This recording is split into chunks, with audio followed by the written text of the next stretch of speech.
The men's NCAA SEC basketball tournament is here at the Gaylord Entertainment Center.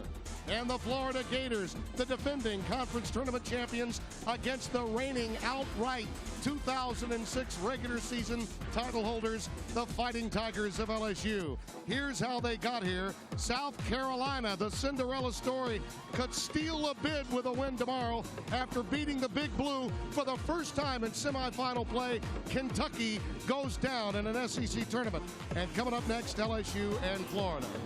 Hello everyone, I'm Tim Brando. It's wonderful to have you with us. Clearly the two most talented teams will be on display today. And as I bring in Joe Dean Jr., it is about perhaps the best starting five against the team with the most depth today. Yeah, we saw a lot of perimeter action in the first semifinal today. The second semifinal is going to be a lot of inside action. Right here, you see some of that action. The Florida Gators led by the leading three-point shooter in the league, Lee Humphrey. And then, of course, what can you say about the SEC Player of the Year, Glenn Big Baby Davis? He was awesome last night, Tim. I don't know that I've ever seen an MVP player in this league do any better in the conference tournament in his first game than Davis did last night. How about your Pontiac keys to the game? Well, I'm not going to sing today, but for Florida, no Big Baby love. They want to attack Big Baby with their big people, Noah and Horford, today and neutralize the big fella. For the LSU Tigers, they are loose, relaxed, no pressure, playing with tremendous confidence. Simply put, they want to continue to do that today. The winner will be taking on a team that would be singing, I believe maybe The Road to Oz. Cinderella. South Carolina awaits the winner of LSU and Florida, and it is next.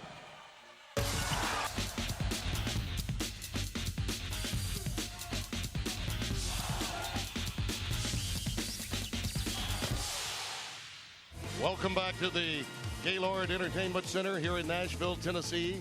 Our semifinal between the Florida Gators and the Fighting Tigers of LSU about to get underway. Let's take a look at the starting five for Billy Donovan's team. And Corey Brewer held to 9 points last night. Ronnie Brewer did a nice job defensively against him.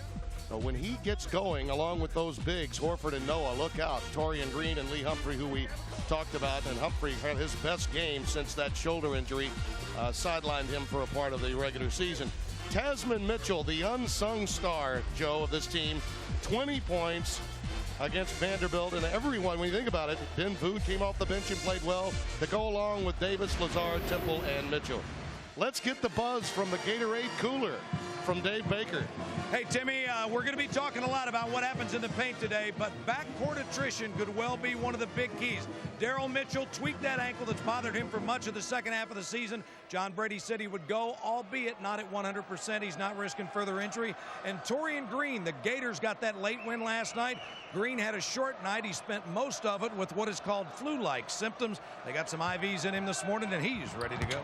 And the opening tap one to LSU. I was talking to Butch Pierre, the assistant coach, an outstanding recruiter for LSU. I asked him about Daryl Mitchell. He said that Coach Brady asked him, he said, well, about defensively because of your ankle, think you can handle Green? He said, I can handle Green. Absolutely. You ever heard a player say he couldn't? Turned it over to Open. And here's Humphrey on the wing, knocking down the first three-pointer of the afternoon. He's been on fire of late, Lee Humphrey. Just a tremendous spot shooter. And that time the penetration by Torian Green drew Garrett Temple to him and left Humphrey open. Last time these two played, LSU lost, and it was their last loss of the season. Big Baby Davis had a decent game. Tyrus Thomas was really taken away by the Florida defense. As you see, Tasman Mitchell making a strong move to the glass.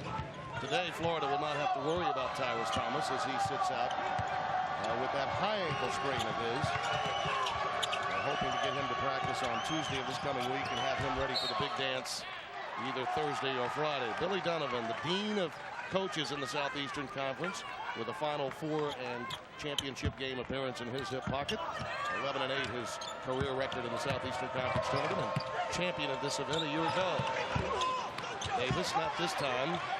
Joakim Noah brings it down for Florida. Glenn Davis was on fire last night with the 28, but shooting from the perimeter was so impressive by him. Off to a slow start with the first miss of the game here for Big Baby.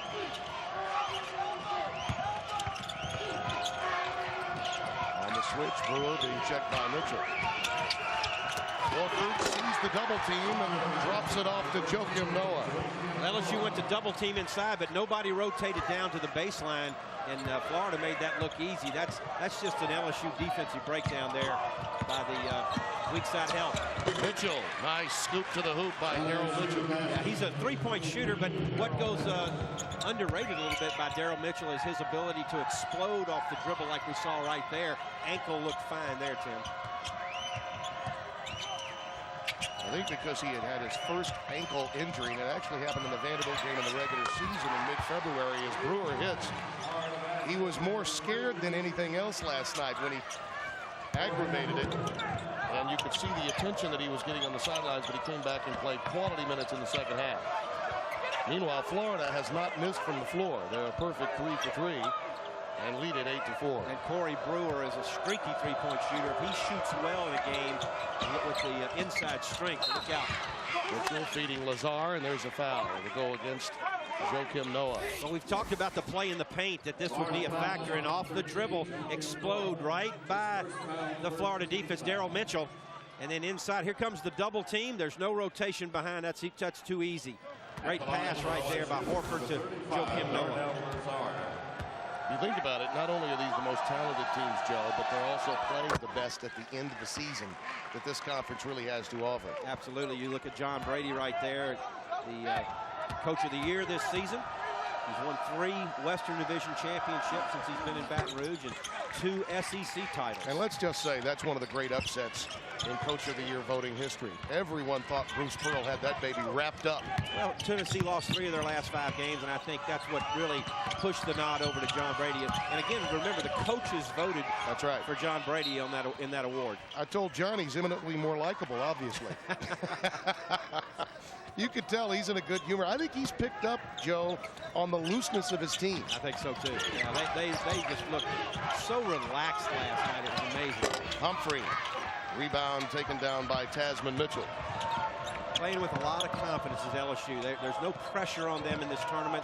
They've already secured a high seed. If they can win the tournament, Tim might go to a number 2 seed. I would agree. Lazar going reversal. Davis takes it right away from Noah, and he goes reversal. And the tip in by Tasman Mitchell. Tasman Mitchell has just got a nose for the basketball. He's a kid that just knows how to play the game. He's not the great athlete. We talked about that last night, but handles it, shoots it, tips in offensive misses, just does a lot of things for the LSU team. He understands the game, unlike many freshmen. That's for sure. Brewer pops out high. Mitchell late rotating over. Davis clears for LSU. Tied at 8, not quite 4 minutes gone here in Nashville. Tim Brando, Joe Dean Jr., happy to have you with us. Mitchell on the wing, up 3. Look at him hustle for that offensive rebound. Lazar feeds the big baby, feed and fan the big fella, and they induce the foul in the lane when we come back. The best of the conference is presented by Chevrolet at American Revolution. In the Southeastern Conference, 3-point field goal leaders in this tournament. Torian Green, how about that? Not bad, huh? Well, 100% is pretty good. I'd say you can't beat that. And he and Tasman Mitchell both at that marvelous mark. And you see the numbers on Torian through the course of the year. Son of Sidney Green. He really lit up New York early in the Coaches versus Cancer Classic. I think got a lot of national attention. And then on that roll to a 17-0 start, got the team to a number 2 ranking nationally. He has been really the spark for this club. Davis rattles one home with a fall away. Over Chris Richard. The one thing Davis is going to find today defensively from Florida, bigger, more powerful players than he saw last night from Vanderbilt. Watch the fade. The fader! And he knocks it in. Oh, let's check out your nose. Did you ever have one thrown back at you like that? Oh, many times. I'm sure Altel appreciates that little spot you gave him. Torian Green leaving it for Hodge, who's just coming to the game. And on the wing, Lee Humphrey. Boy, he has that spot marked here on this floor. He has been money from the wing with that jumper. Yeah, and Hodge just did a great job of drawing the defender off of Humphrey by the penetration to open up Lee Humphrey. And you give him any daylight, and he is just unbelievable. Mitchell with the penetration, a nice floater. by the silent assassin, according to John Brady out of St. Martinville, Louisiana. Daryl Mitchell really, Tim, in the 7-game win streak, which LSU is on right now, has not shot the ball that particularly well. You see the moving screen there by Horford. Well, fans follow the JP Sports and all of its coverage for SEC basketball all season long by logging on to jpsports.com. Check out the Toyota Info Center. The Toyota Info Center on jpsports.com, your online destination for JP Sports coverage of SEC hoops. Also, at the 5-minute mark here in Nashville, other games. Duke against that feisty group from Wake Forest, trying to play the role of South Carolina in the ACC tournament. There's the dump down, well triggered by Temple. How about that pass from Temple inside the Tasman Mitchell? And LSU ran the old version of the Auburn shuffle, where they just ran a little shuffle cut, and we got a technical on Billy Donovan. Yeah, Doug Sermons lighting up Billy Donovan. I think he felt there was contact, which freed Tasman Mitchell. Well, nice cut by Mitchell right here. He looking for the wraparound is what Billy Donovan wanted. That freed Mitchell up for the little short layup opportunity there.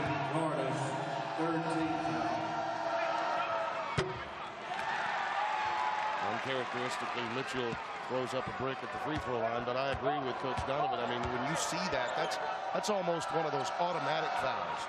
The wraparound move, swimming underneath. Now, not a lot of contact in that particular case, but that's usually an automatic whistle. And it's an advantage-disadvantage situation. Absolutely. That gave Mitchell the advantage there. No question. The official is right on the baseline and can see it, and that's why Billy Donovan was upset. Yeah. He earned that technical, and he wanted to earn that technical. Wanted to set make a point, and he made it strongly. And LSU with a little full court pressure right here. You see the field goal shooting early. Both teams very warm here at the outset. John Brady won an over and back, didn't get it. Now you got to have both feet and the ball in the front court for it to be an over and back. That Noah only had 1 foot in the front court. Adrian Moss is coming to the game along with Richard. They're playing a little high-low game now. Moss with Mitchell on his hip. Outstanding defense. Humphrey's got to shoot it.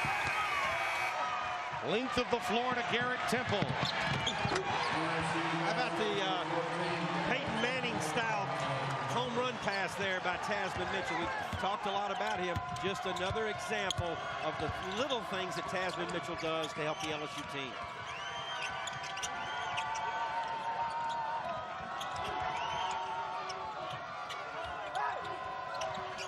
7-0 run now for LSU in the last minute and 15 seconds. They lead by 6. Richard. It's the shooter's touch to make it 17-13. Nice high-low set there. Noah in the low post drew the double team from Lazar, which opened up Richard at the foul line. And nice little facing jump shot. Good execution by the Florida offense, and now they drop into a 2-3 zone. There's the difference in the paint. LSU very effective, and that's right where they are right now. Oh, it would have counted had it gone. Darnell Lazar is fouled. Take a look at this. And this is interesting because a lot of people believe the shot clock violation means the official should stop play, but they don't when the ball is still in play. Exactly. If the defensive team rebounds the ball when the shot clock goes on, they will allow the team to play on, which they did with LSU there, and that allowed Garrett Temple to get that layup. And in talking with Hank Nichols, that we did just this past week, he explained that is a judgment call on the part of the officials. Exactly. They have to understand when to play on as opposed to awarding the ball and out of bounds. If the two teams in that situation were battling for the rebound, they would have called the shot clock violation, but the ball landed cleanly in the hands of Tasman Mitchell. And look at him again. I don't think a lot of fans necessarily know that, but that was a well-officiated situation with the clock there. Daryl Mitchell from deep. Davis trying to keep it alive, but Richard finally corrals it for Florida. Florida with 3 big guys, 3 post players in the game. Richard, Moss, and Noah. We're looking at 6'11" and a couple of 6'9" guys. A lot of size to battle Glenn Davis from the Gators. Torian Green over Mitchell. Look out if he warms up. That's his first tray. 17-16, LSU by 1.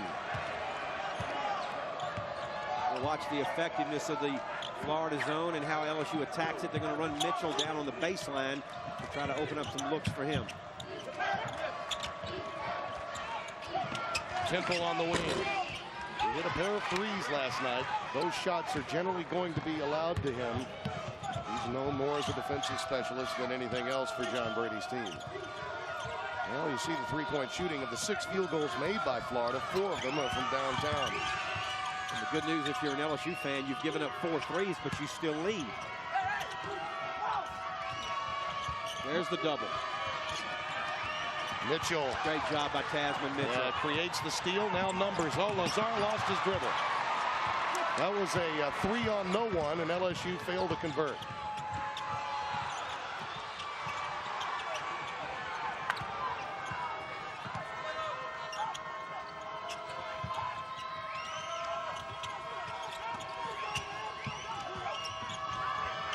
Good touch pass by Hodge into Moss, and Adrian Moss collects it. I'll tell you, Walter Hodge, the freshman from Puerto Rico, has really played well in recent weeks for the Gators. And the good ball movement by Florida, which is a trademark of the Billy Donovan teams, got a wide open look from about 5 feet. That's just excellent ball movement execution by the Florida offense. So back-to-back touchdowns and extra points converted in runs for both teams. Florida now on a 7-0 split of their own. LSU was hot as a firecracker to start the game last night against Vandy. A little bit cold here starting against Florida. Moss in traffic.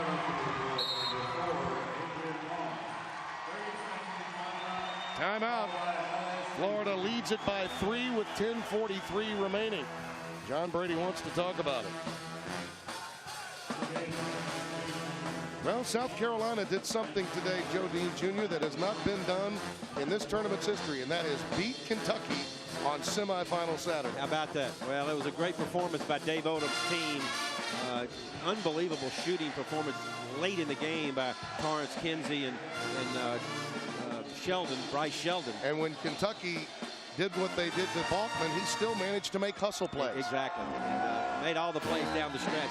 Just an outstanding performance by the Gamecocks. Well, Alltel presents our Alltel SEC trivia question. Who was the first commissioner of the SEC? He was a former governor of what state? Stay tuned and we'll have the answer for you in the second half. Gator fans ready to put the chalk down. They have a more healthy contingent here than does LSU, and I'll be interested to see how many Kentucky fans remain for the finals tomorrow, because as you know, they not only love the Big Blue, they also love basketball. Absolutely, they do.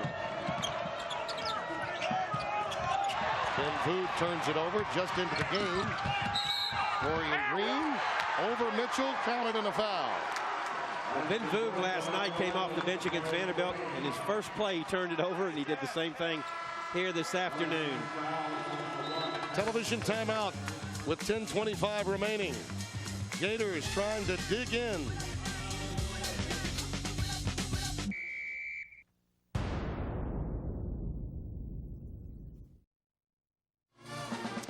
Florida leads LSU here in Nashville 22-17. The unforced error by LSU led to this Torian Green bump layup. Nice continuation off the glass. And you see it from the other angle. Tasman Mitchell, the freshman, got him, but nice strength there by the point guard Torian Green to get the ball in and get himself to the free throw line. The Gators are absolutely lighting up the scoreboard. They are 9 of 12 from the floor, 75%, 4 of 7 from downtown. They haven't missed a 2-point field goal shot yet. They're 5 of 5 inside the arc. And Torian Green gives them a 6-point lead. Here comes the three-quarter court pressure. It's a 1-2-2 zone. They'll look to trap up the sideline. That's the way to attack, into the middle. Davis. Magnum roll just into the game. And a foul spotted against the Gators.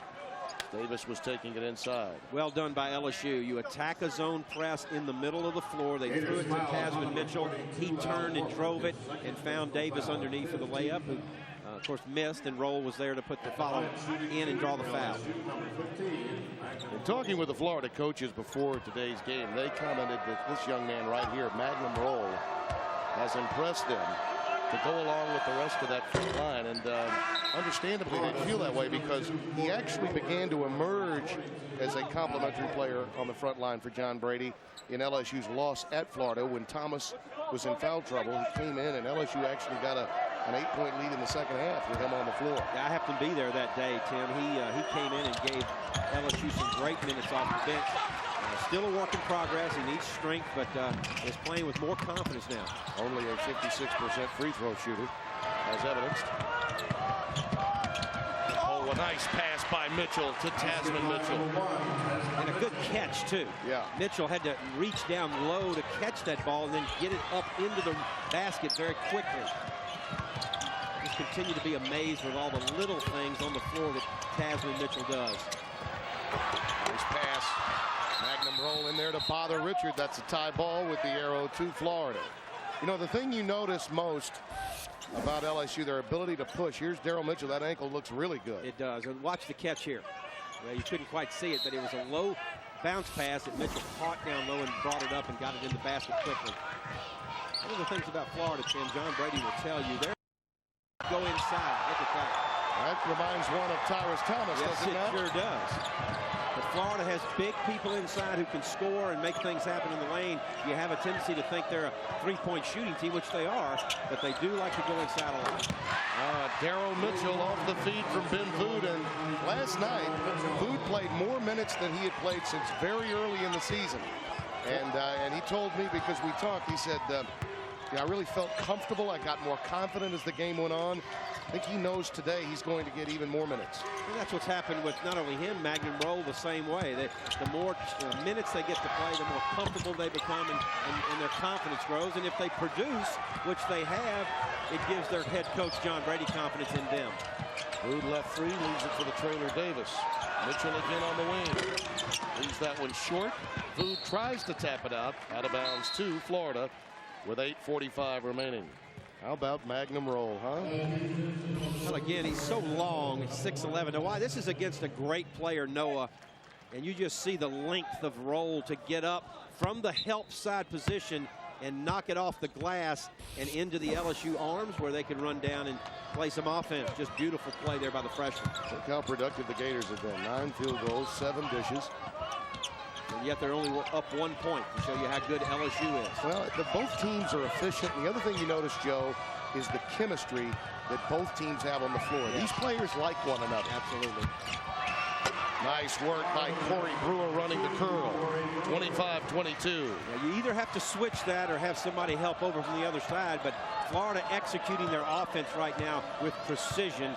Of course, the shooting percentages bear that out as well.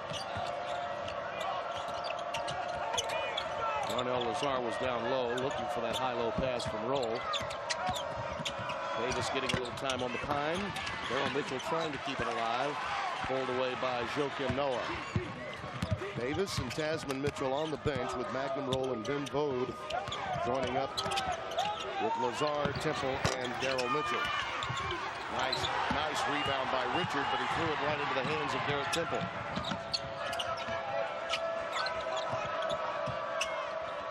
Florida back man-to-man now. Played about 3 possessions of zone. Temple off the curl, not there. Lee Humphrey has Corey Brewer with him. Runs right into Temple. Actually, Mitchell fell down, flopped. There was no call. Probably a good no call on the part of the officials. John Brady a little upset. But I think Daryl got caught flopping, and Tony Green would have none of it. Timeout. Florida by 3.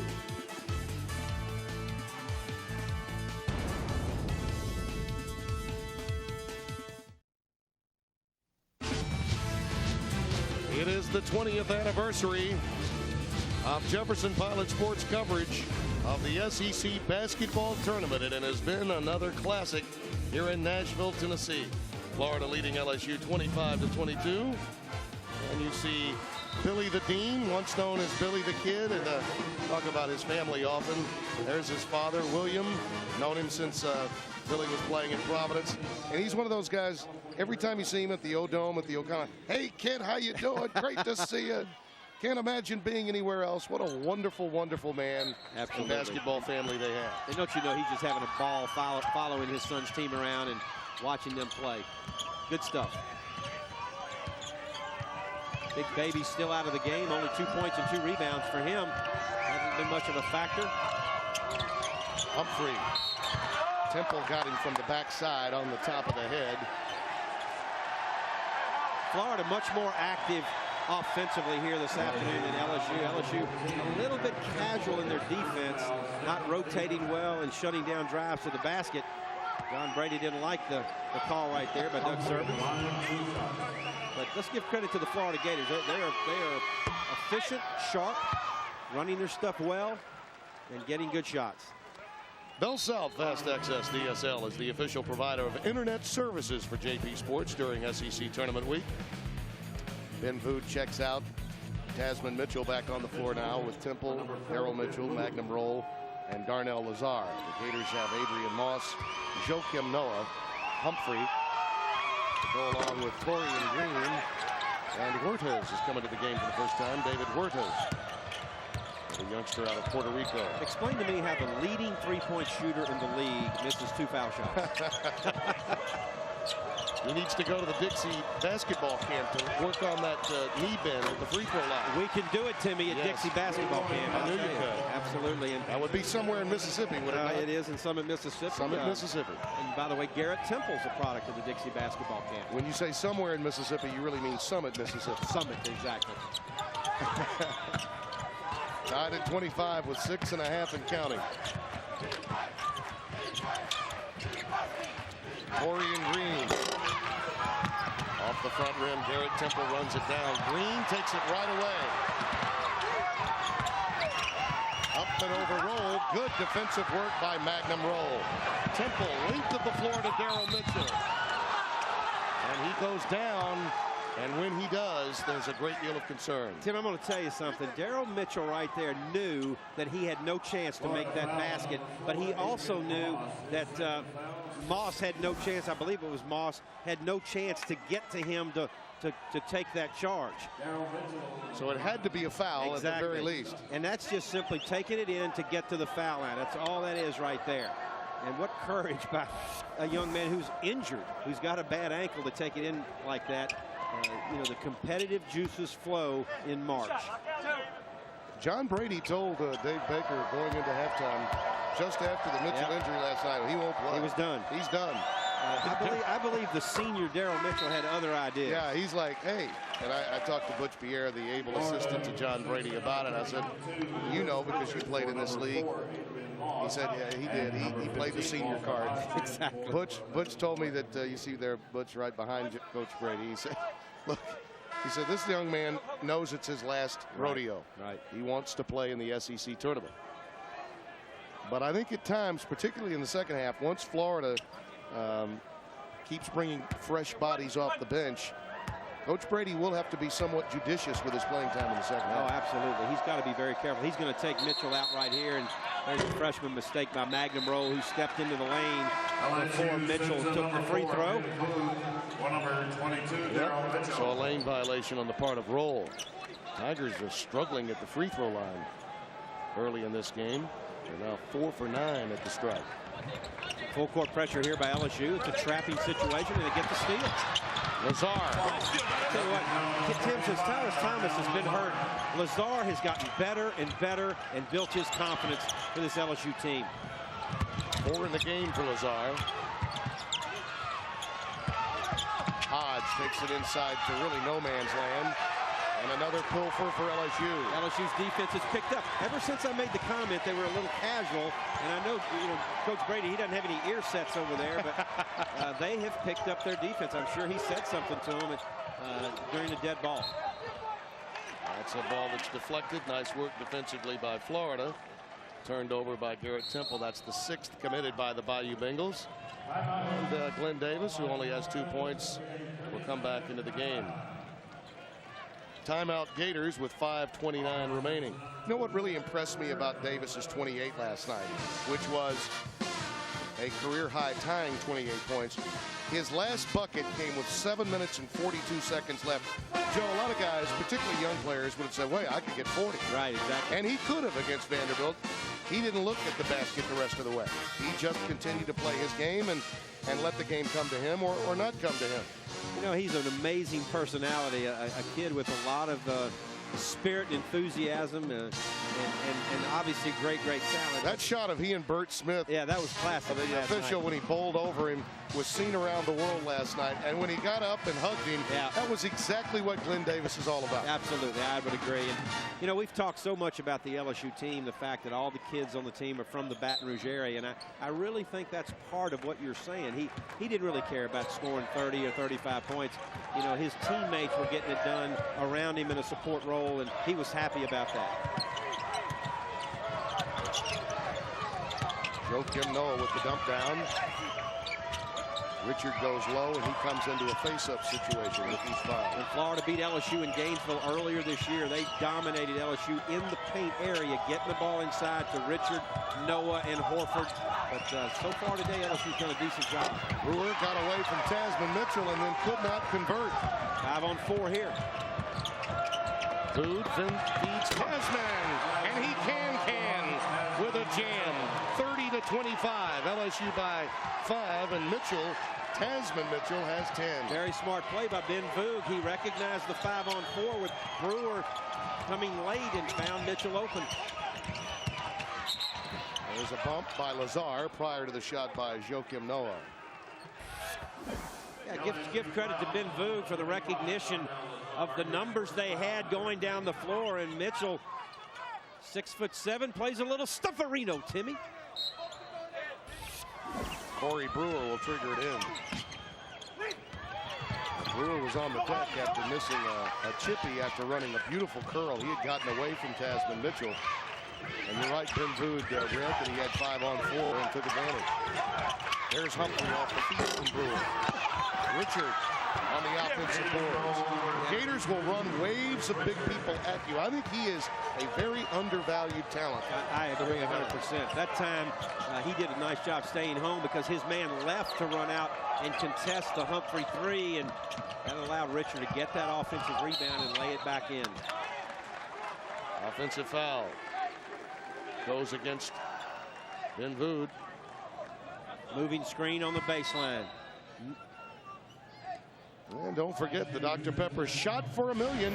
Hey, it's coming up at halftime with that dazzling host of ours, Dave Baker. Stay tuned to see if someone can make a half-court shot for $1 million from Dr. Pepper. Always a favorite time of the SEC tournament for all of us. There's the switch. Now Tasman Mitchell, the small forwards, inside on Richard. Let's see, and they now have switched back. Good job by Darnell Lazar to communicate. See these shooting percentages, Joe, and they're easily the highest we've seen. And I don't know that it's a case of the defense is not doing a good job. I just think both of these teams are so crisp right now. They are. It's hard to stop. I would agree. And offensively, very skilled. You saw the great pass there by Joakim Noah. Bounce pass inside and a little high-low action to Chris Richard. But the offensive talents of these two teams is overshadowing the defense. Look at that. I mean, that's just Daryl Mitchell carving apart Florida's defense, and then Lazar capable of going reversal and knocking it down. Yeah, you know, splitting the trap on the dribble. We saw Rondo do that in the first game for Kentucky. Mitchell the same way. You know, I asked a coach one time, why don't you double team on ball screens? And he said to me, because the guards are too good. They'll split the double team. Both teams able to do damage inside. Big Baby Davis got that foul from Chris Richard to dazzling Darnell Lazar off a beautiful dime dropped by Daryl Mitchell. We'll be back.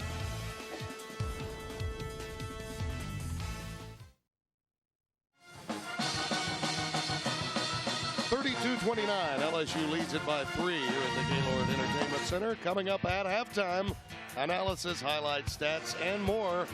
Plus a Dr. Pepper shoot for $1 million. All coming up at the break. Presented by Alabama Tourism. You know, there's been some talk because of South Carolina's victory that the NCAA Tournament Selection Committee, when they look at those bubble teams for at-larges, that it might have some effect on Alabama's status because of their loss to Kentucky yesterday.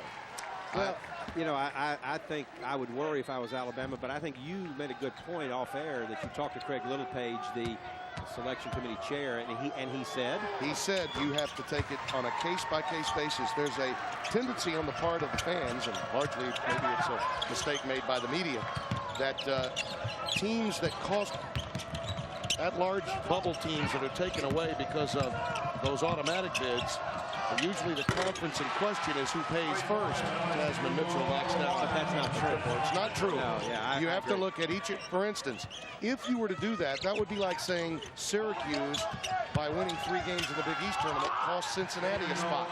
That won't happen. Right. Well, Alabama's definitely deserving with their high RPI, very strong strength of schedule. Oh, their schedule was incredibly strong. And 10-6 in a tough SEC. I think some of the questions that were asked of teams that were already in by some, it was amazing to me how many people thought, oh, well, maybe you're not in. Well, they're in. Darnell Lazar, a beautiful pass inside. LSU really in scramble situations, Joe, doing a much better job in this tournament than they did in the regular season. Well, you saw the talent of Daryl Mitchell right there on that crisp, no-look pass for the easy layup. Noah bumped by Big Baby Davis. Scramble situation, watch that, no look. Great finish, beautiful pass, Daryl Mitchell. Tim, the thing we talked about in the Pontiac Keys today, no Big Baby love, simply put, attack him offensively if you're Florida, and that's what they're doing right now with Noah, who's 6'11" and long, putting pressure on Big Baby on the defensive end of the floor. Well, now has 2 fouls. He's got 20 fouls as points, 3 rebounds. John Brady's club, though, doing a nice job around him. The announcers for today's game selected and compensated by Jefferson Pilot Sports. Any use of this broadcast without the express permission of the Southeastern Conference and Jefferson Pilot Sports is prohibited. LSU by 4 with just under 2 minutes left in the opening half.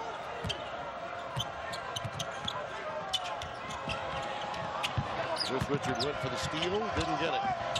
Davis, not this time.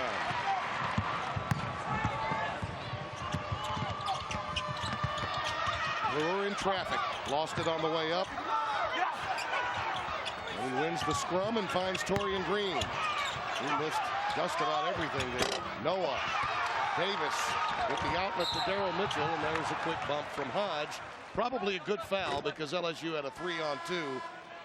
Once he got by Hodge. Well, they prevented the layup by LSU with numbers, but it's going to send Daryl Mitchell, one of the top free throw shooters in the league, to the line. That's the 7th team foul for Florida. So LSU for the last minute 22 will be in the bonus. At the line for LSU, number 22. These two teams had 1-1. really incredibly different starts to their season. You think about it, LSU played a tough schedule, lost 5 games non-conference by a grand total of 11 points. A heartbreaker to Ohio State, a close one to Cincinnati. Lost a home game to Houston and to Northern Iowa as well. 1 point loss at Connecticut. Right. And then you look at Florida's schedule. They eased out to a 17-0 start and then hit a brick wall once they got into conference play. Billy Donovan knew his team was not as good as many of the fans thought, but they improved over the course of the year, and LSU really matured through those losses and won a number of close games in conference play. Absolutely. You got to realize these two teams are very, very young. Out of bounds, it will belong to LSU off the deflection. Case in point, of the 10 starters today in this ball game, 3 freshmen from LSU, a sophomore for LSU, and 4 sophomores for Florida. Very young teams here on the floor today, but very talented. Daryl Mitchell, the lone senior for LSU. And that's an offensive foul on Tasman Mitchell. Great defense by Corey Brewer, who was selected as the co-defensive player of the year in the SEC, along with Tyrus Thomas, the great shot blocker for LSU. And that's one of the reasons why that you just saw Corey Brewer defensively on Tasman Mitchell. Well, the combination of Brewer and the incredible improvement in Joakim Noah in one season, Joe, I think had a lot to do with Florida's success. Absolutely. Noah right on cue, showing what he can do facing you up on the bounce. 39-36. When you got that kind of length and size, when you can put it on the floor, you can just make so many shot opportunities for yourself. Good aggressiveness by Walter Hodge, the freshman. What a pass by Daryl Mitchell to Tasman Mitchell. Hey, he's incredible, Daryl Mitchell. And we thought he wasn't going to play last night. He's not going to play. I tell you, he is something else. What a beautiful pass. And again, Tasman Mitchell with a great catch in traffic to get it in. And Tasman Mitchell now has 15 in the game. Wave it off. There's a foul spotted by Doug Shows underneath. It goes against Darnell Lazar, number 2 on the junior from Woodlawn High School in Baton Rouge. Well, John is still in postseason form. he tried to tell Doug Shows that Torian Green just fell down, and Doug Shows says because he was pushed down. Yes. There's a part of John's pedigree that includes Richard Williams, of course, when he was an assistant at Mississippi State, and Richard's relationship with Wimp Sanderson's been well documented. There are times when John gives us a little bit of a throwback, look to a bygone era along the sidelines.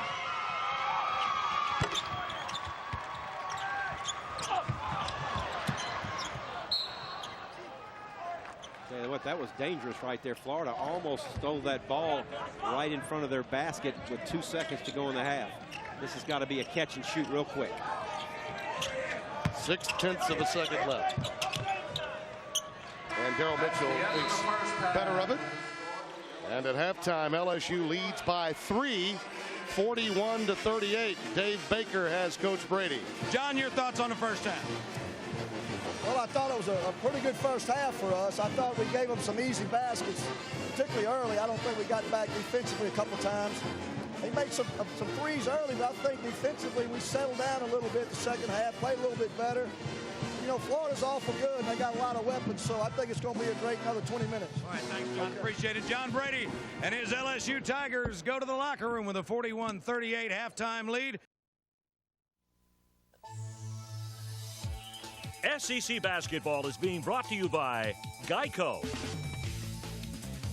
by Q Motor Oil, by Bell South, by Cooper Tires, and by Pontiac. Tim Brando, Joe Dean Jr., and Dave Neal, our host, along with Barry Booker up in the catbird seat, and Dave Buzz Baker combing the sidelines here on Jefferson Pilot Sports, our semifinal finale. And moments ago, Dave Baker caught up with Billy Donovan. Billy, pretty good job of shutting Glenn Davis down with just 2 points, and you're still down by 3. Well, I don't know. I think what makes LSU so good is I don't know if we did a good job or not, but certainly both the Mitchell guys hurt us. They had real big first half, so they're a good team. There's a reason they were 14-2 and won the championship. They've got a very good team, and they play very well together. All right, thanks, Billy. That's Billy Donovan, Tim. All right, Dave, thanks. We're underway here in the second half. Timmy, we talked about Florida giving up way too many easy baskets. They gave up 59% shooting to LSU in the first half, so they're going to start in a zone, try to shut down everything in the lane area and force LSU to shoot it from the outside. Tasman Mitchell on the wing. That's what you want in the zone. Force the outside shot, get the defensive rebound, and run it the other way. And a nice defensive play by Tasman Mitchell, stepping into the passing lane. Daryl Mitchell down there with Torian Green checking in. And he rattles it home right in. That's guard on guard. That's the kind of play a senior likes to make in his final SEC tournament. Yeah, you think he's just a three-point shooter, but Daryl Mitchell's much more than that. He can penetrate, drive, and score a lot of different ways. Horford right in front of Darnell Lazar. Well, it has been said that Glenn Davis earned the right to be the player of the year in this conference, and I don't believe anyone would disagree.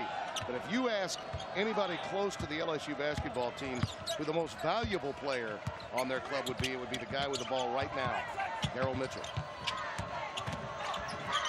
That's from value to value right there. Mitchell to Big Baby Davis.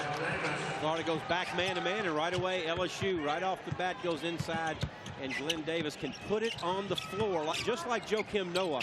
I mean, we're seeing a couple of great offensive talents here today, Tim. Yeah, again, I think both coaches, in hearing their comments to Dave Baker, John Brady going in at halftime and Billy Donovan coming out. There's Corey Brewer rattling another home, and it's 45-42, 7 in the game for Brewer. You know, coaches always want their team to clamp down defensively, but I think they both recognize that these are the two best offenses that you're going to play. Absolutely, and that's why we're seeing so many high percentage shots and scores. Davis fighting for it with Horford. That's a tie ball, and the arrow is to LSU. Not quite 2 minutes gone by. Tigers led by as the Mitchell guys were getting to him. 31 between them. Darnell Lazar, a strong compliment with 8. And you see Torian Green with Noah and Brewer leading the way for Florida.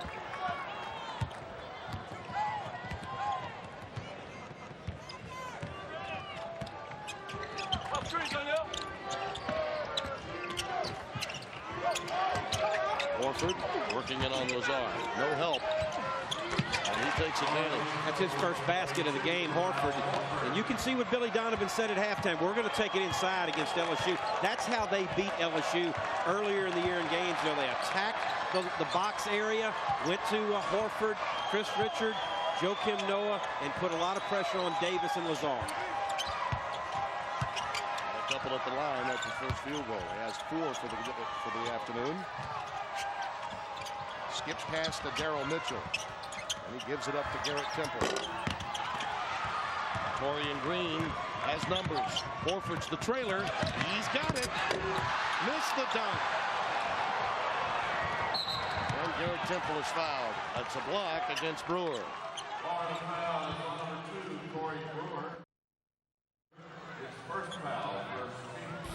And we talked about Al Horford in the low post there against Darnell Lazar.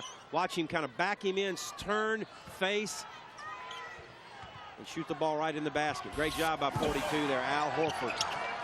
A lot of times when players miss dunks, it's because they're trying to be a little too flashy. That time, Horford really was not doing that at all. He just had so much impetus in the slam that it came out. And there's a foul as Tasman Mitchell goes back up on the offensive boards. It goes against Al Horford. That's number 3. And Billy Donovan will have to make an adjustment. Joakim Noah looking to come in. And he'll also turn to Adrian Moss to take Horford out of the proceedings. Well, that's what Barry Booker was talking about at halftime, the depth of Florida, especially on the inside. You got 4 guys, 6'9" or better for Florida, who can rotate in and out of those post positions. LSU basically with Glenn Davis, and then you've got Lazar, who primarily is a reserve player when Tyrus Thomas is in for LSU. So, you know, that's a potential problem for the Tigers here in the second half. I think that's one of the reasons Magnum Roll will see more playing time in the second half of this game. He has given Coach Brady a few extra minutes. Speaking of Tyrus Thomas, you notice he's wearing the jersey, the LSU throwback jersey over there on the bench, sitting next to Ben Bood. I talked with Tyrus before the game. He's holding that ML Carr towel. I said, so how you feel? He says, oh man, it's killing me. I just want to play so badly. And you know it is. He hopes to be working out and get clearance on Tuesday. It's lateral movement that's the problem. He can run up and down. There's Noah. Count it, and a foul. Tim, I think LSU's got to think about double teaming Noah in that situation. They're allowing Big Baby to take him one-on-one, and Noah is so long and elusive. You see him with a free foot move, and he likes it right there, but he is so skilled for a big guy that I think John Brady might want to think about that. This is what happened to LSU in Gainesville. They attacked with Noah, Richard, and Horford inside. LSU did not double team, and it cost them. Davis now has 3 fouls, and that's another concern for John Brady. 3.5 minutes deep into the second half. The player of the year has 3 fouls. Daryl Mitchell on the dribble drive, leaves it for Lazar. Darnell not ready for it. It's a turnover. Green rejects it by Temple. Noah, yes, and a foul.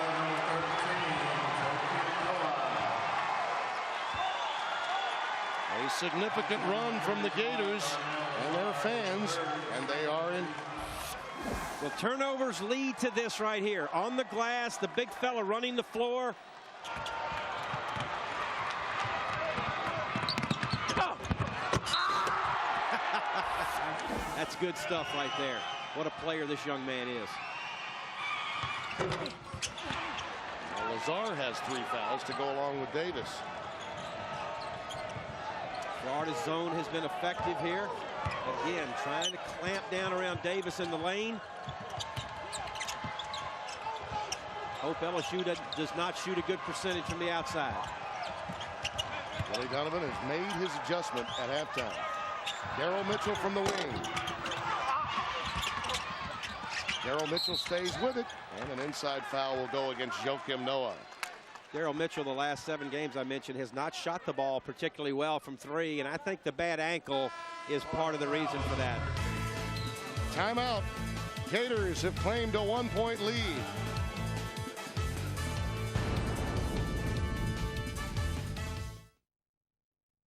The best of the conference is presented by Chevrolet. Tournament blocks leaders.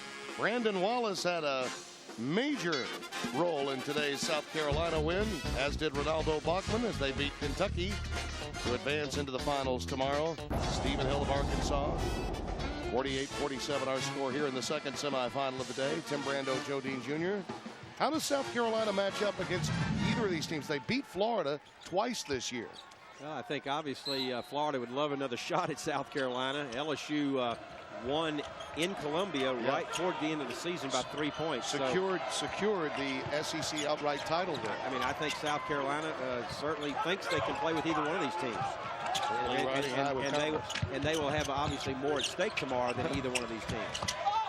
Davis fouled as he's quickly doubled. Noah and Richard.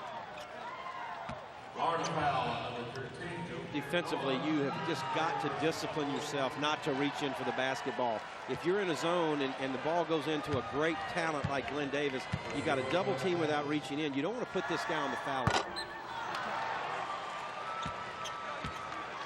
Not at all the kind of day that he had last night. Glenn Davis with almost as many fouls as points. The one thing about this fella, he just keeps on keeping on, and he can score in waves and get rebounds in waves. Absolutely, and the great thing about him, and you talked about the chemistry of the LSU team, while they're the conference champs, he doesn't really care who scores the point. That's right. He had the great night last night, but today's not his day. It's more for the Mitchell guys and some others. Now LSU's back zone 2-3. Humphrey off the side of the backboard. That was a nice job of Davis. Noah had the ball low, and Big Baby Davis tied him up, and it led to a deflection, and it's out of bounds to LSU.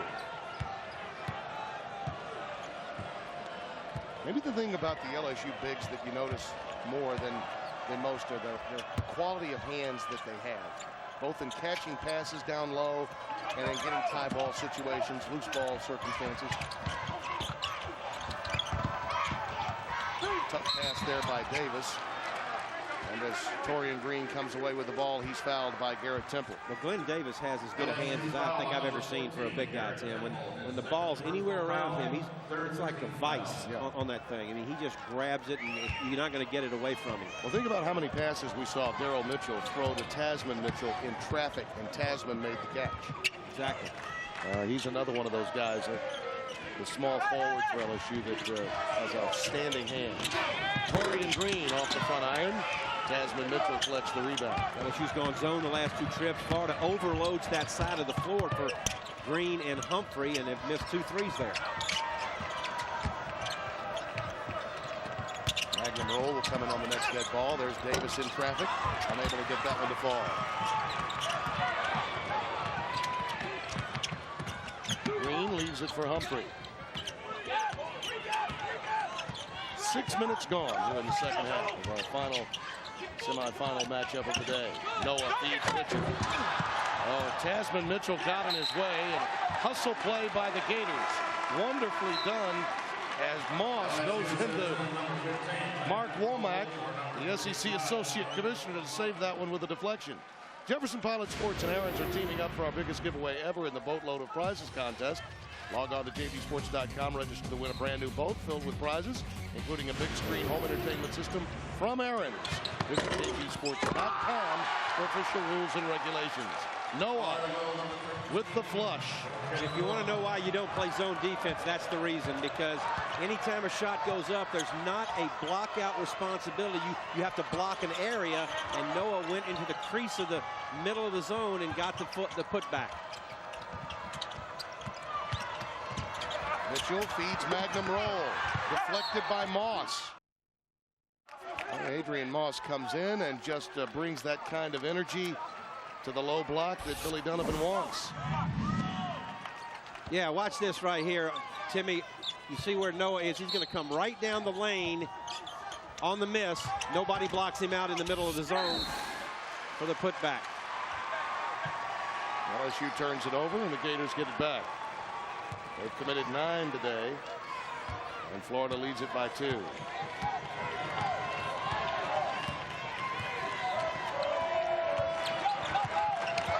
Both coaches have made the adjustment, and it's slowed the pace of the game down considerably. Yes, it has, and they've protected the basket better. Too many layups in that first half. I mean, both teams just shot incredible percentages because of all the layups that were shot. We don't have near as many layups in this second half, and the defenses are tightening up.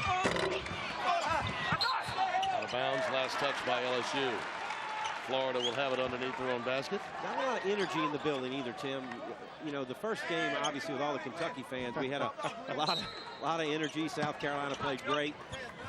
This game, I don't know, just neither team has separated themselves. Well, the crowd seems lethargic to me. Let me say this to you. If it's LSU and South Carolina in tomorrow's final, our friends at CBS will hear a lot of squeaking tennis shoes because there is a very weak contingent from LSU, and the same could be said for South Carolina in terms of fan support. And I think if the Kentucky fans, the ones that stay, might help keep the building full.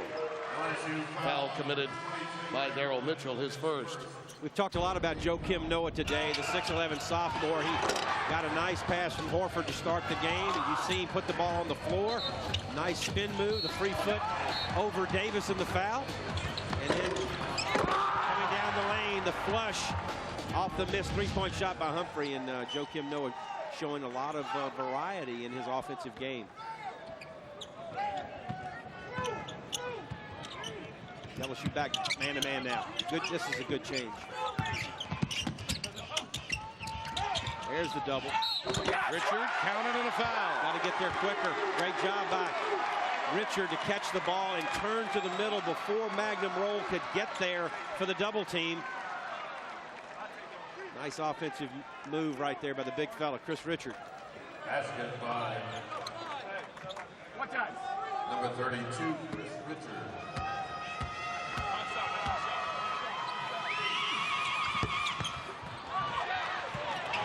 Nice tip back right there by the Gators. That's well coached by Billy Donovan. Missed free throw. If you can't get it, just tip it back out. Maintain possession. Green. And Roll, who picked up that foul a moment ago, gets caught up in the fray, and it's last touched by Moss. LSU sends to number 4, Ben Bode. 14, Garrett. Full court pressure here by the Gators. Man-to-man pressure, Ben Voog in to break that down. Here comes the trap. Now you got numbers. Excellent job here. Jasmine Mitchell with the pull-up. Doesn't connect. Florida by 4, looking to get on a roll. There's not been much separation between these two all afternoon. A 7-0 run for Florida at one point, out to an early lead. LSU answered. Got to lead themselves. And they've had a lot of ties and lead changes since. Moss. Loose ball collected by Vood. So Ben Vood on the floor now with Daryl Mitchell, Tasman Mitchell, Magnum Roll, and Darnell Lazar. Kind of a makeshift lineup in for LSU. Well, I don't think there's any question. This is John Brady realizing that next week is important too. Absolutely. He's being very judicious. This is a team that's not as deep. And fatigue, particularly mental fatigue, is something he's concerned with. Daryl Mitchell still out on the floor. That might be one of the bigger surprises, is that he's playing a lot of minutes and frankly has been extremely productive.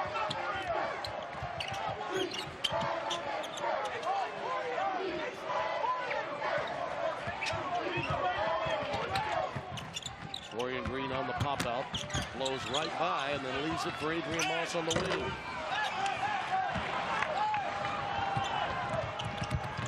Mitchell, what a feed inside to Lazar again. Great bounce pass by Daryl Mitchell. Yeah, Mitchell's been the assist guy today for LSU, and give credit too to Darnell Lazar, who got himself open on the baseline and made a nice reverse move to get it in.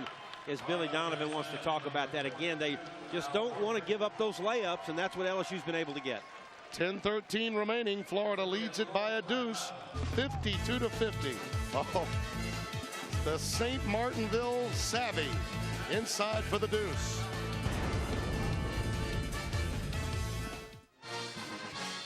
During the first half, we asked this all-tell SEC trivia question. Who was the first commissioner of the SEC?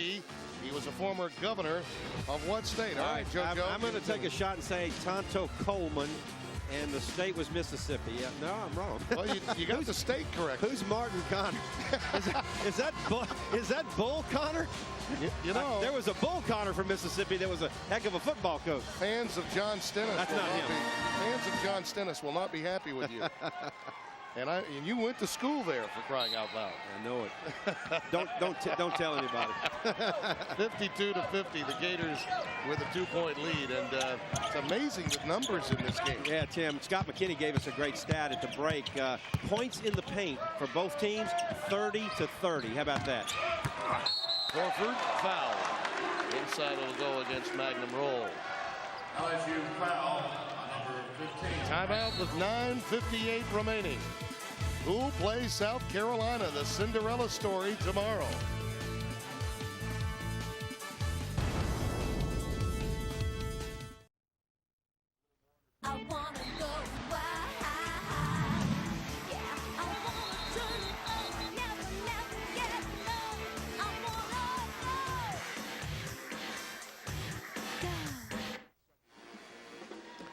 Yes, it has been from the heart all through this magnificent postseason weekend that we've had here in Nashville, Tennessee. Tim Brando, Joe Dean Jr., Dave Baker, and Dave Neal, happy to have you with us for this finale of our coverage on Jefferson Pilot Sports. A wonderful season, and for us it comes to an end after today's game. We pass the baton to our friends at CBS for the NCAA tournament next week. My friend Vern Lundquist and Bill Raftery will be in to do tomorrow's game. Saw them yesterday. Sure did. Speaking of the governor, it's always like seeing a guy that's on a float. There you go. One of the real legends, one of the men that I really looked up to in the business coming up, Vern Lundquist, longtime Cowboys announcer, and yes, sir, at the Masters, one of the true broadcasting icons. Florida by 4, just under 10 remaining. Florida's going to stay in that 2-3 zone. Again, just trying to keep it off of Big Baby in the lane.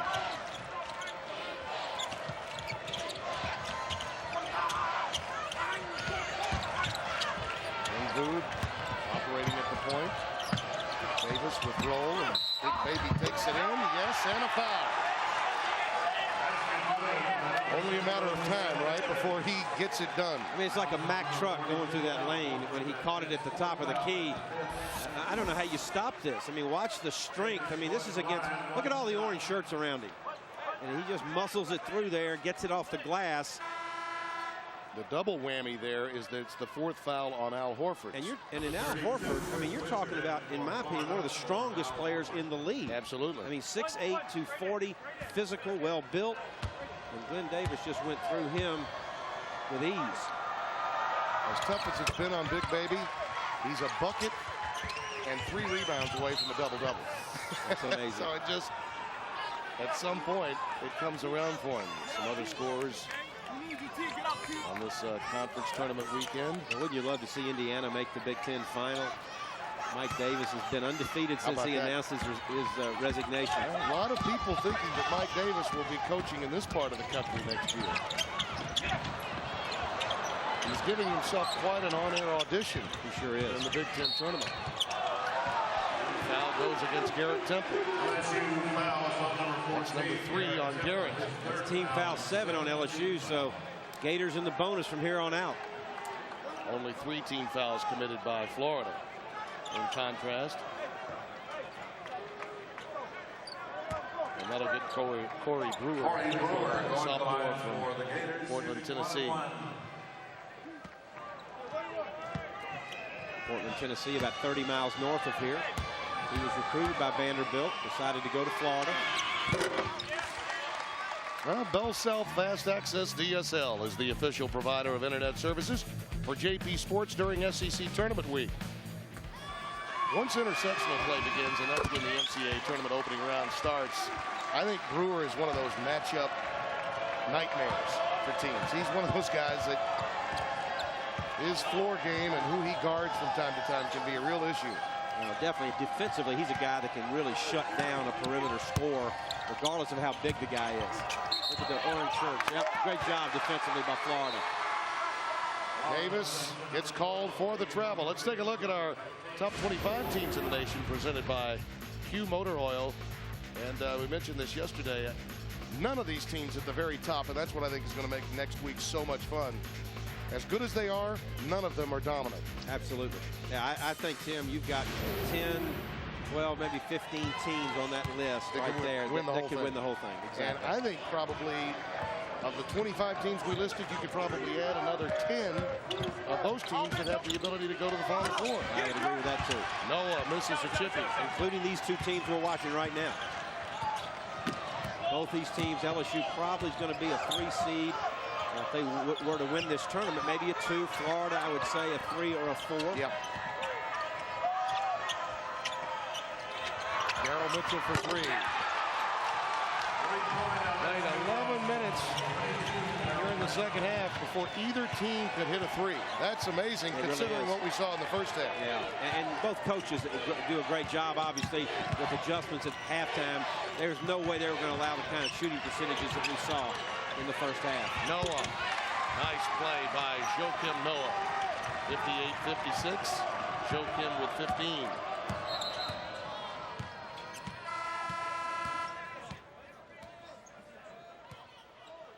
Tony Green stopping play for the moment. Daryl Mitchell's having a wonderful game. We saw the blow by to start out the game by Daryl Mitchell, and the step back knocks it down.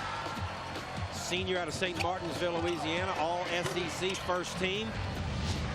Off the dribble, and of course, he's hit a couple of threes here as well.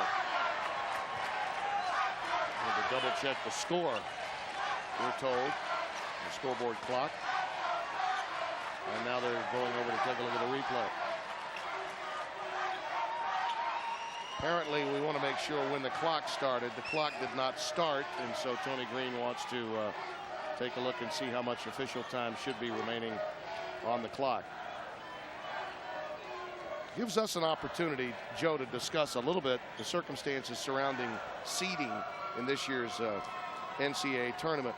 If you're LSU, I think they're one of those clubs that really does need a higher seed, because you don't want to play a team like a UAB in the opening round last year. No, you don't. Those kinds of clubs with guards that will pick you up full court make it difficult for them to play.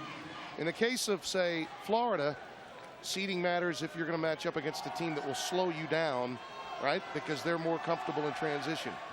Well, you know, the kind of teams you want to try to avoid in the first round, which could happen to either of these teams, are a team like Bucknell, a team like Winthrop University out of the Big South Conference, who was a 14 last year, took Gonzaga to the wire, who was a 3 seed. Those are dangerous type teams. They've been to the tournament 5 of the last 7 years. Exactly. Actually, 6 of the last 8. After this year, that's right. Correct, yeah. But think about, for instance, if you're a 3 or a 4, the percentages are. People get caught up in the seeding thing too much at times. It's more about matchups as opposed to seedings. But if you're a 3 or a 4, your chances of losing are far less than if you're a 5 or 6. Well, and I think certainly that was proven last year by LSU, playing very well at the end of the year, played Kentucky off their feet in the semifinal here, and then laid an egg in the opening round against UAB. Against a very good UAB team. You're exactly right. And I believe here's what we're looking at right here. The game clock apparently did not start. And so they're trying to figure out how much time to take off of that game clock. We'll take a timeout with 8:28 remaining. It's 58-56. Gators by a deuce here in Nashville.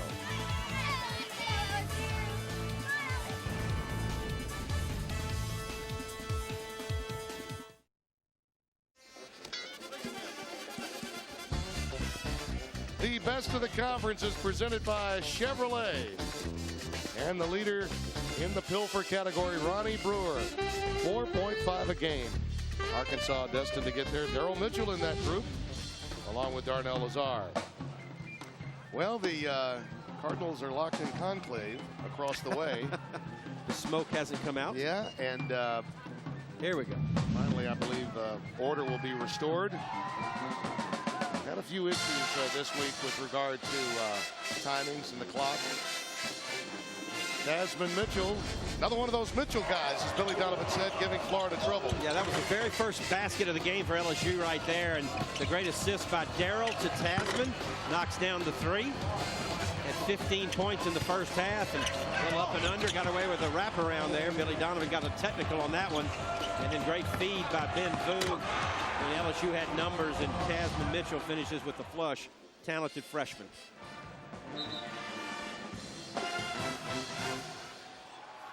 We had a 4-second discrepancy, and it took about 10 minutes to take care of a 4-second discrepancy. Yeah. But we're straight. Hey, it gave us time to pontificate. Say again? Talk. Got you. Yeah, talk.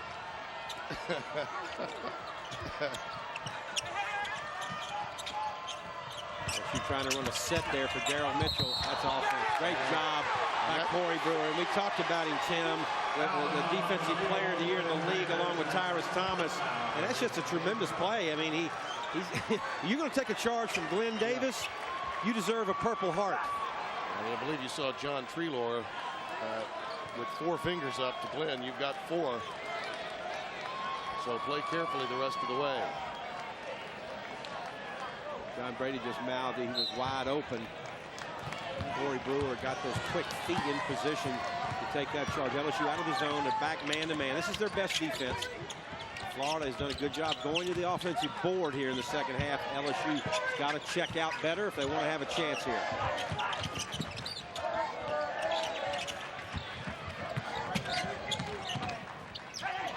Brewer over Tasman Mitchell. Rattles it in. Tough shot right there. The defense was good. Corey Brewer was better. 11 in the game for Corey Brewer. And the Gators lead by 4. And the Gators are convinced that they're going to win this game with the zone defense. They think they can bottle up Big Baby inside. And LSU, they don't feel, will be able to shoot it over the top as well. My guess is this is a nice warm-up for an opening round game next week for LSU. Someone will get the blueprint of what Florida's done defensively in the second half and say, yeah, that's probably our best bet. Brewer right in front of Davis, and playing with 4, he could offer little challenge. Yeah, and that could have been a foul there. I mean, the officials elected to make it a no call. And probably the player of the year is going to get a little consideration with that.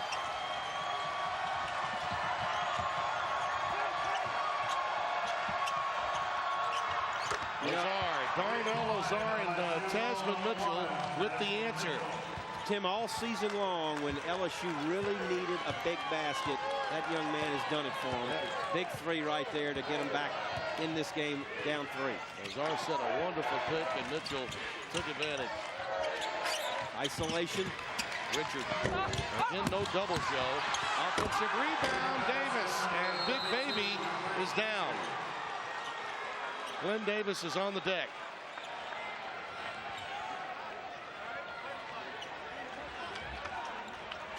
He may have hit his head. I think he's going to be all right. You talk about a gasp. He's letting the trainer know that he's all right.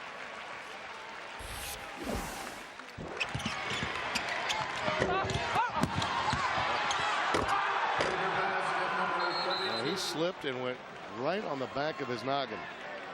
Yeah, I think his head hit the floor, but he's telling the trainer he's okay. He's got the 4 fouls, so not bad to take him out. Of course, John Brady had to be holding his breath right there. Last night it was the concern over Daryl Mitchell's ankle being tweaked, and he's going to go back in the game. Yeah. He's got to wait one possession or one inbounds pass, and he can come back later. I'm kind of amazed by that. Big possession here for LSU.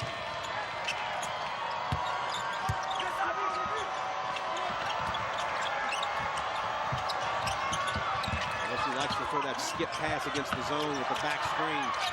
Mitchell again, this time not there, but a foul spotted underneath. He's got Chris Richard backing Magnum Roll out on the blockout situation there. Big Baby will come back. Richard picking up the foul, his first. Daryl Mitchell will trigger it in.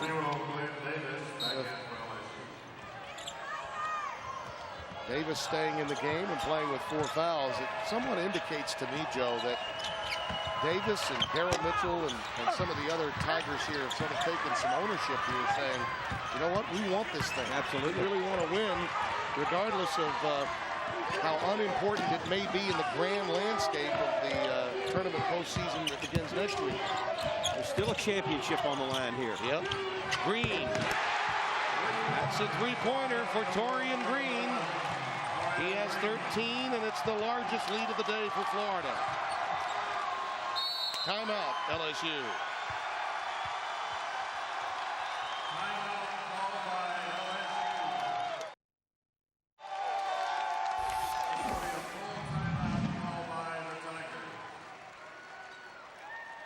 Pretty sweet follow through there.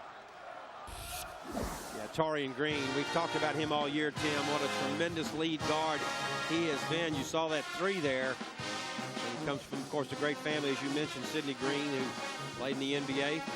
Former coach, now assisting Mike Davis in Indiana. You can make a great case that Billy Donovan and his recruiting system has been an absolute gem in the DNA category. Joakim Noah, yep, son of Yannick Noah, former French Open and Tennis Hall of Famer. And Al Horford, son of Tito Horford, who actually had a cup of coffee in Baton Rouge for a short period at LSU some 20 years ago before heading to Miami. And then Sidney Green being the father of Torian Green. Absolutely. As they say, genetics can be a factor, and Billy Donovan well aware of that. Well, Billy Donovan long has been just a relentless recruiter, and that's the one thing that Jeremy Foley knew when he hired him from Marshall, is that he was young, he was energetic, he had the Rick Pitino pedigree in terms of how they were going to play the game, full court, pressing, running, and players want to play in that kind of a system, and that's why he's been able to recruit some of the top kids in the country. By the way, Joe, since you mentioned Marshall University, we do deeply regret the passing of former LSU assistant coach on their first Final 14 and former Marshall head coach Rick Huckabee. He had become a high school coach in North Louisiana, passed away tragically, succumbing to cancer yesterday. Our thoughts and prayers are with he and his family. Knew him for many, many years. Wonderful basketball mind. Yeah, he was a great coach, Tim, and a great person. And we were all very sad this week when we heard about Rick Huckabee's passing. Daryl Mitchell on the wing. Rebound cleared by Chris Richard. Humphrey being dogged by Temple. Out of bounds, last touch by Garrett Temple.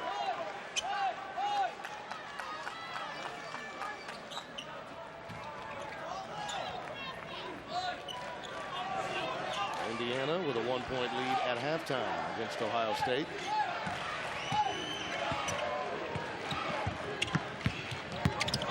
Green off the bounce.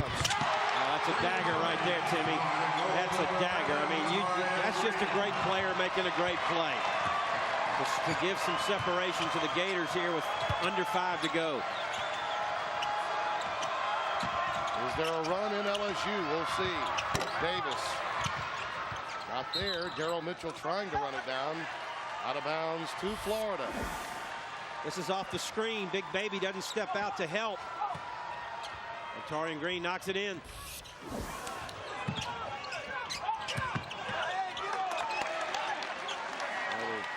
See the three-point shooting story. LSU stone cold against that zone, and that was a key move that really changed the flow of this game as Green really opens it up now. They're up a baker's dozen. 72-59 over LSU.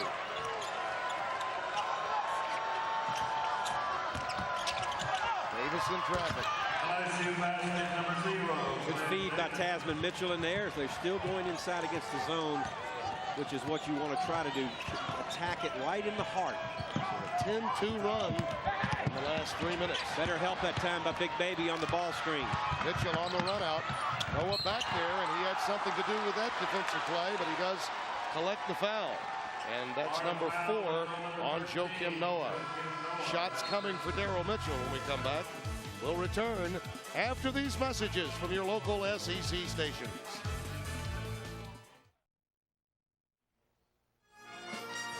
(72-61). Florida leads it by 11 with 3:45 remaining.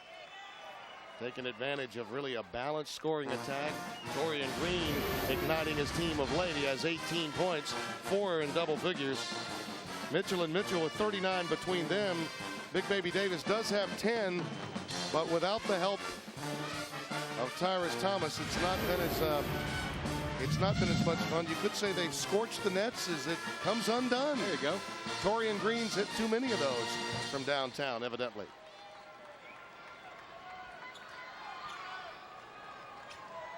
They're going to keep an eye on it. They may, in fact, have to change that net if it comes undone. Be like a Sandlot game, right? We've played a few of those. Get a chain and put up there. That's right. Some playgrounds don't even have nets. It's when you throw up the fader. LSU's got to make a run right here if they're going to have a chance against this talented Florida team. Running it down is fouled by Daryl Mitchell. That's the second foul on the St. Martinville senior. Tell you, South Carolina will have a great opportunity tomorrow. I mean, this is, you think about it, it has happened before. Arkansas came in here in 2000. Yep. One game above 500 with their record. Won 4 straight days. That's right. And got Nolan Richardson a first SEC tournament championship. All those great teams he had lost to Rick Pitino in the SEC tournament finals. Right. Including the year they won the national championship. And, you know, you think about Dave Odom's club. They were returning 4 guys off an NIT championship. Probably underachieved during the regular season. Lost a lot of close games. And now have an opportunity to get into the NCAA tournament. That ball was deflected by Humphrey. Davis was turning for the rebound, didn't see it. Almost went off his noggin, but it was last touched by Florida. And don't forget, the other team that won 4 games in 4 days to win the tournament title was 1985 Auburn under Sonny Smith. They were about to fire Sonny that year. That's right. Auburn's administration was embarrassed into extending the contract after that. Glenn Davis slips and falls after putting it in the hoop. Now that could have been dangerous. There must be some perspiration there that we're not seeing, because he clearly slipped right underneath the basket after he made it. He scored a lot of points in the middle of this lane as you see him go down against that Florida zone. He had his footing too. He had come down fine, and then as he turned, he slipped and fell. John Brady may be saying to himself, okay guys, make a comeback, but don't get hurt. Don't get hurt. Yeah. 3 minutes and 11 seconds left. Well, if LSU doesn't make a run and Florida wins this, it'll be interesting to see at what point John Brady takes his people out just to avoid any potential problems in the last couple of minutes. When you think about it, this is also a hockey arena. It is very warm outside, so we could have some conversation. Right, from the ice underneath. The Predators, of course, play hockey in this building.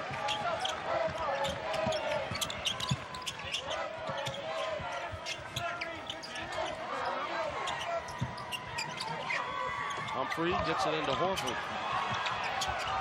And Noah playing with 4 fouls.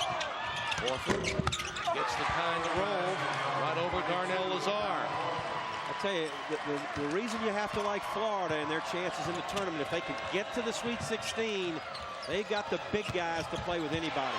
Davis has it stripped by Torian Green. And Humphrey is fouled.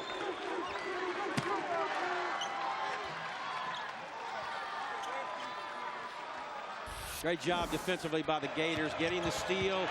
Torian Green looking what good point guards do. Look to pass when you have numbers in 2-on-1 and 3-on-1 situations. Fourth foul on Temple. Number 12, Lee Humphrey to the line for the Gators. 2 shots. Well, this young man has really worked hard to make himself a more complete player. He's no longer just a catch and shoot guy, Joe. No, he's not. I don't understand how he can shoot 50% from 3 and 58 from 15 feet. Last year's champions defeated Kentucky. That was their very first ever tournament championship for the University of Florida. And I think even Billy Donovan would tell you they really probably owed a thank you card to LSU for extending Kentucky in the semifinals to overtime the day before. That was one of the better games you and I have ever been involved in. It was incredible. I agree. Tasman Mitchell can't connect. Horford comes down with a rebound. Oh, look at Corey Brewer just snatch it out of the air. Tasman took a little poke in the eye that time. He's grimacing over there. Fans beginning to sense that this one is put away.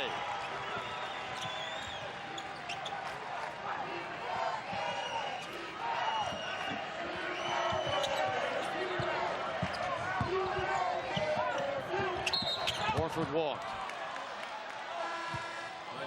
Torian Green, truly the leader of this team, sophomore from Boca Raton.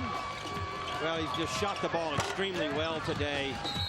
Got the three-point play there early in the first half and a couple of threes, and here in the second half it really iced this game, that being one off the screen right there. Temple on the wing. That one went over the backboard, so it'll be Florida's basketball. We talked about this last night when Barry Booker was with me on the game between Arkansas and Florida. Those two teams, Joe, were probably best built for conference tournament play where you have to play outstanding for 3 or 4 consecutive days. Absolutely. But both teams have tremendous depth. Yeah, and great big people inside who can score, plus good guard play out front. Both Florida and Arkansas and LSU. I think you add that team in as teams that have the good combination of inside scoring, rebounding, and good guard play. Green was taken out of the air by Noah, and a violation against the Gators. The ball did not hit the rim. You know, one of the points that's been overlooked a little bit in regard to LSU this year is Tack Minor, who was a starting guard for the Tigers last year, injured his knee early in the season. He's a medical redshirt this year, and you know, a kid that's got a lot of talent, was not on this team this year. Possibly could have helped make LSU even stronger. Well, maybe he was humbled somewhat by this team performing so well without him this year. As Horford gets his slam. Horford has 10. Tell you, Tyrus Thomas is going to return next week. There's another steal by Brewer. There's a lapse in concentration by Davis, and it's 81-65. Well, when Tyrus Thomas returns to this club next week, and presumably he will, he'll find a group of guys that really, until the last couple of minutes here, have really improved their overall game. And listen to the ovation for Noah and Brewer as they go to the final. Well, the Gators have just had it on, and a great pass by Torian Green. Al Horford with the nice finish. The Gators just having a lot of fun right here. Great victory. They've got a chance to win their second straight tournament championship against the team, Tim, which I think is interesting, beat them twice in the regular season. And if you're South Carolina, you're probably thinking, gosh, I would have preferred playing LSU because it's hard to beat a team 3 times. We hear that often. Right. And they have beaten this Florida team. But, you know, Dave Odom's clubs, to me, they're just the kind of matchup in the NCAA tournament. If they were wearing, say, another jersey besides South Carolina, they're the kind of team that gives Florida trouble. They slow you down. Yep. They dig into the clock. They run their stuff. They're very disciplined. Well, they are not going to allow Florida to score 81 points tomorrow. You can count on that. They held Kentucky today to 61 points in their win in the earlier semifinals. So I think Dave Odom, as smart as he is, as good a defensive coach as he is, he'll have some answers for the Gators running up and down the floor and taking the ball to the goal. There's John Brady giving Davis a hug and a pat on the back. These guys are disappointed, and John Brady is going to be reminding them that it's the prize at stake next week that is of greater concern.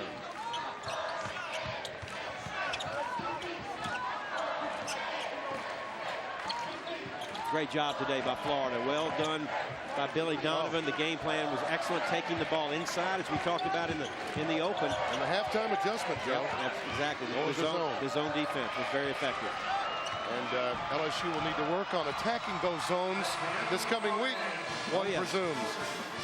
Billy Donovan and the Florida Gators advance. They've won 26 this year.